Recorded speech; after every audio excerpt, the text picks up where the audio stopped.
Hello. I just thought I'd hop on here. A couple of weeks ago, we were having our Waffling Witches chat. One of the things that came up was my crystal skulls.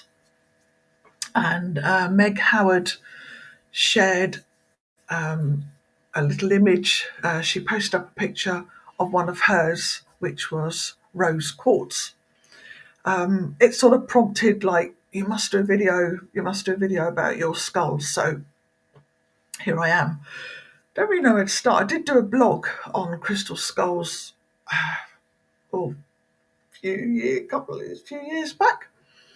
I have had a fascination with skulls themselves for since I was a child, and as I started walking this path, I collected, as probably most witches do, collect crystals, every type, every colour, and I sort of shied away from the skull side of things because I sort of felt it was a bit macabre. But I don't think they were going to let me rest at that. They're not happy with that. So I can't actually remember. I'm just looking at them, they're down here. I can't actually remember the first crystal skull I actually purchased. I'm going to have to cast my mind back. I think I did buy the first one, which is this little fella, and I think it's blue apatite, but I can't remember because it was so long ago. And I don't tend to use my crystal skulls with their crystal properties, if that makes sense. Sometimes I'm drawn to them through the colour, but generally I'm drawn to them. They're all different sizes, my crystal skulls, and at any time when I'm working with them, which I will get to in a bit, it is just because the ones I'm drawn to intuitively rather than because of any sort of crystal properties that they may have. But anyway, this little one is, I think, the first one that I got, and that was in Crystals, which was in Chichester, which is near where I live. As time went on, I was gifted a couple, and I got, various fairs and things I went to, drawn to pick up some. So I'll go through the ones I've got, and then I think there's 13 in total.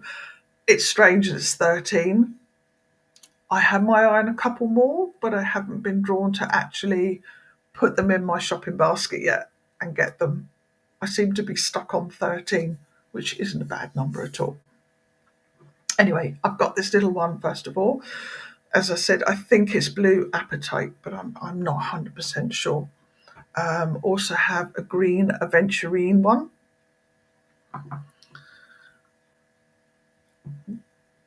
I will go, actually, while I'm going through them, I'll go through the sort of like the sort of magical properties and how I use them. So the blue apatite one, I get called to, and I say him, for some reason I call them all he, but I normally get drawn to him through, he's got a sort of, he has a healing energy to me. So if there's any time that I feel that during magical spell work or for any other, like meditation, I will sometimes hold on to them. I'll sometimes have them on my desk when I'm doing my work. Obviously spells, crystal grids I used to do, and I'd pop one in the middle, though I do tend to mainly use them as sort of in spell work or as a focus. They're obviously connected to sort of headology, so it's all to do with the thinking and the brain, and I find that it is good for just picking one up when I sort of feel the need. They do sit on the desk here next to me. I can hear them chattering away, and yeah, it's not in any. Some people, which is fine. Some people think that they're sort of connected to light language and things like that, but that's not where I'm going with these. They're very, to me, very earthy rather than otherworldly or up there sort of thing. They're definitely based very earthly to me, and the language just sort of words and things that come into my head. Probably fun. I'm going to ramble on a bit, but it's fine. We'll get there. So anyway, I've also got a clear quartz one. Clear quartz is for any sort of thing that you need. It's a go-to crystal, isn't it? Clear quartz. But I love this one because although it's clear quartz and you're not going to be able to see it on the video, but there is lots of little, I say inclusions, there's sort of cracks and bubbles and things within it. And it is just great to sit and meditate with. If I need clarity or anything, hold this little chap and I really, really look inside his head and hopefully get the answers that I seek. As I was saying, I do have green aventurine. That's another healing one. It's also matters of prosperity. Anytime I'm doing any work for prosperity, or even if that's sort of I need an abundance of ideas, even not necessarily sort of money related or anything like that. Sort of I need some ideas and things are stuck, things aren't flowing. This little chap is there. Sodalite, that is another good one for healing. My husband carries a small piece of sodalite in his wallet, and it's probably one of my favourite sort of crystals to work with for healing. But it's also magically, it's sort of good for spell work for healing. And he doesn't pop along very often. He doesn't sort of show his face and say, I need you to work with me today. He tends to be one of the quiet ones, but he sits there and he observes, and every now and then I'll be drawn to pick him up. Another one which is quite quiet is this one. It's not really sort of showing up in the camera sort of thing, but you might just get a glimpse there. That's aura quartz. Very sort of milky and white, but in the light you do get the orange, you do get green in there, and a little bit of blue. And again, that one's quite good for calm. I still feel drawn if I get a bit stressed out. I'm doing something on the laptop, things aren't quite working out as they should. Pick this little fella up, pop him on the side, pop him on the desk, or sit him on my lap, hold him. He is good for calming, for sort of making me sort of stop. Right, come on. Have some thought. Go away, have a cup of tea, come back. Though he's very good for that one. This little chappie is a bit bigger. This one is, I think it's ocean jasper. Ocean jasper comes in many, many forms anyway. But this is very good for emotions, and he's huge. It can take a lot on. It can take a lot of these emotions on. He was gifted to me actually by Rachel. He appeared in the post one day a few years back, and he's rather lovely.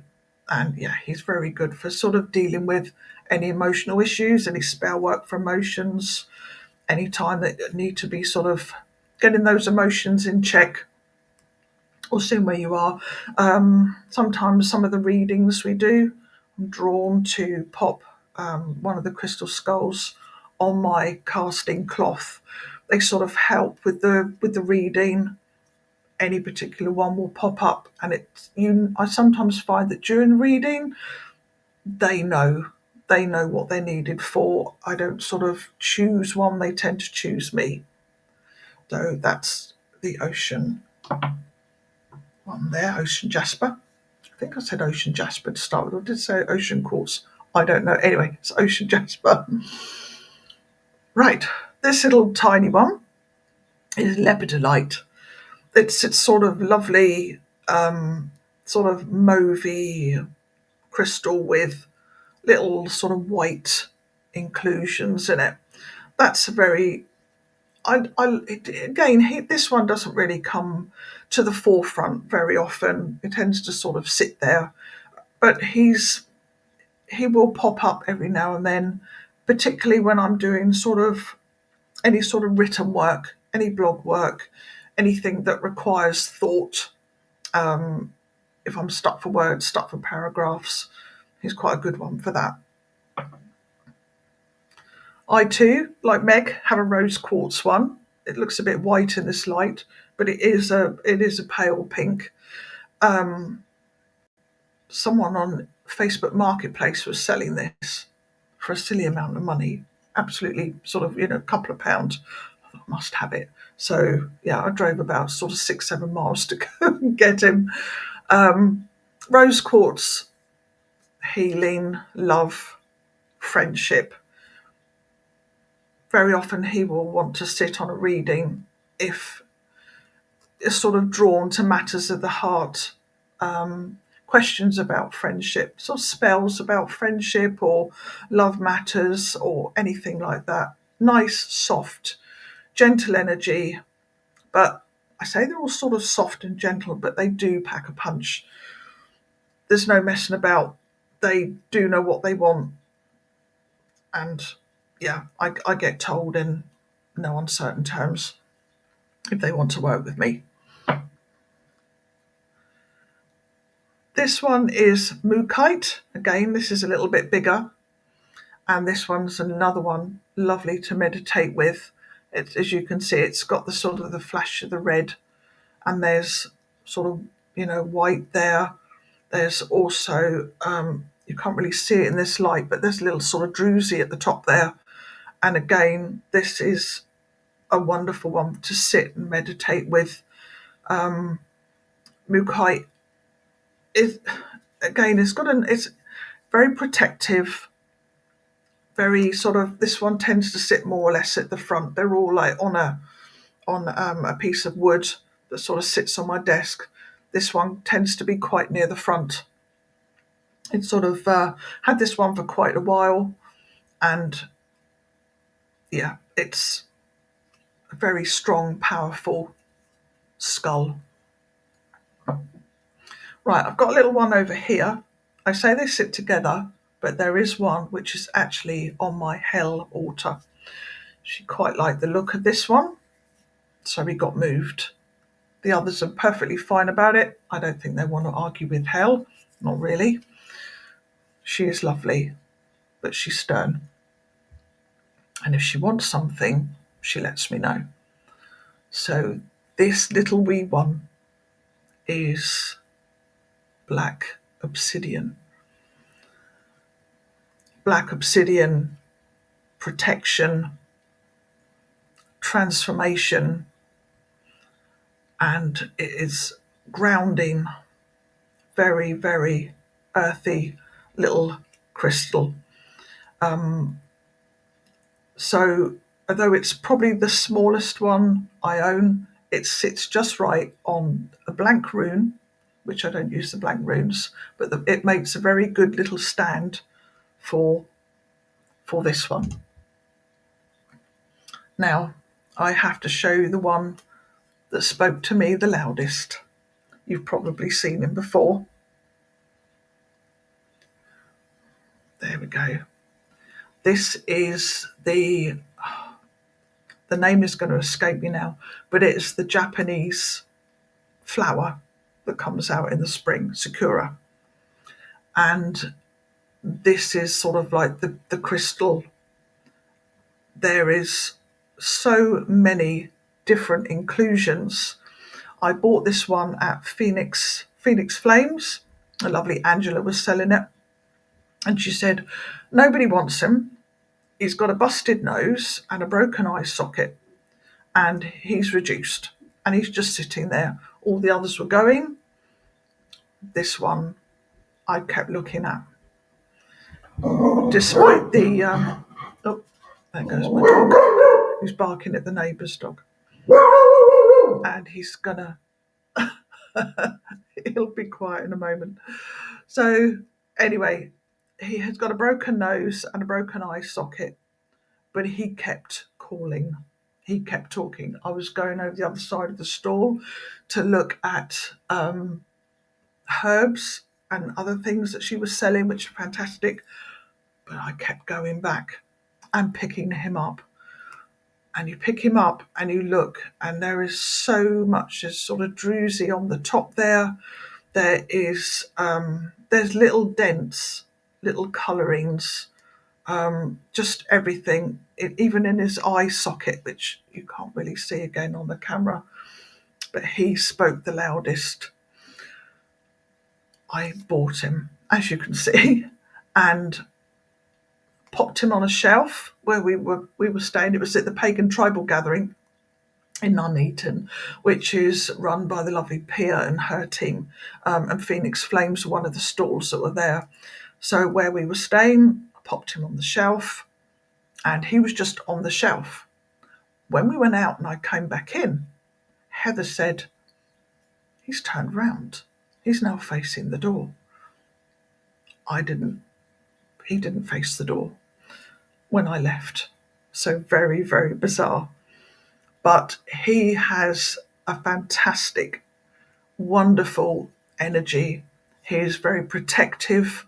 He's almost like the guardian of the crystal skulls that I own. I don't think size has anything to do with the energy because he's the largest. It doesn't mean to say he's more powerful. If you own crystal skulls, it doesn't mean to say you must have a big one in order to, for the power and the size. It doesn't matter. But this one just happens to be, I think, because he's been so battered and knocked about and had his nose broken and had his eye socket chipped. I think he's holding his own, and he is probably the one that I work with the most. Now, you say work with, what do you do when you get a crystal skull? Obviously, with all crystals or anything that you buy, you need to cleanse it, passing them through smoke or however else you decide to cleanse your crystals that you buy. I just pass these through some incense smoke. I have some incense on the go most of the time. So when I get one, because obviously it's been handled, they've all been handled by various people throughout the process of getting from there to here. So I just cleanse them.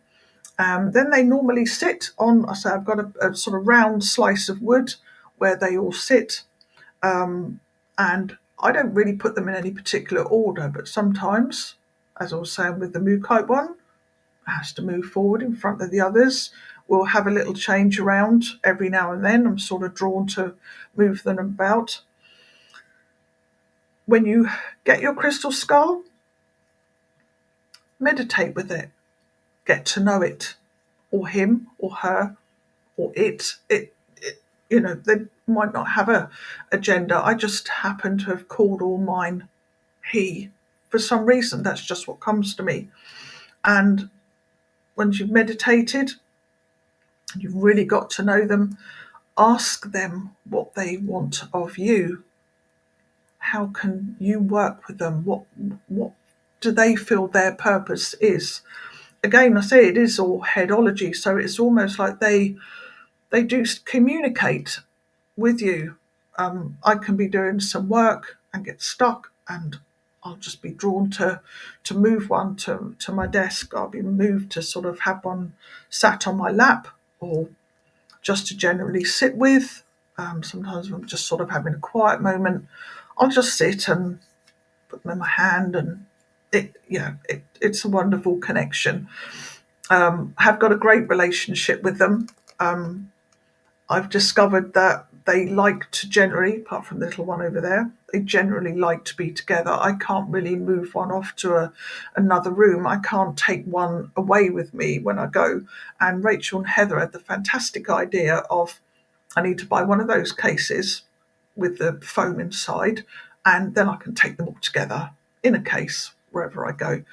Probably work out quite heavy because they are. This one alone is quite weighty, but that might be an option.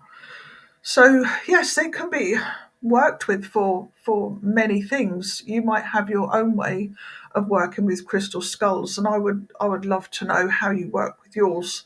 But that's really how I work with mine: meditation, spell work, for moments of clarity, for protection, for healing, for questions, for clarity. They're there. I say I just sort of pick them up and hold them or pop them on my desk.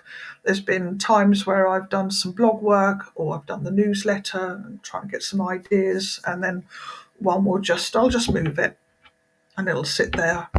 And sometimes words and things will come. Other times I think they just fancy a bit of company and they just want to sit there. But that is them. And I'm getting glared at because I've forgotten one. And this, very rude of me, isn't it? This one is white howlite. My friend gifted me this for my birthday a few years ago.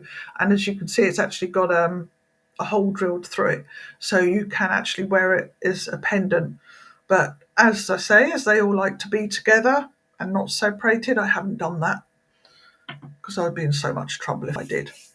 But anyway, that's a short little chat on my crystal skulls. If you have some, let me know how you work with yours and how you connect with them. And I'm sure next time we're on a chat, another one might well make an appearance. So anyway, thanks for listening, and I'll see you again soon.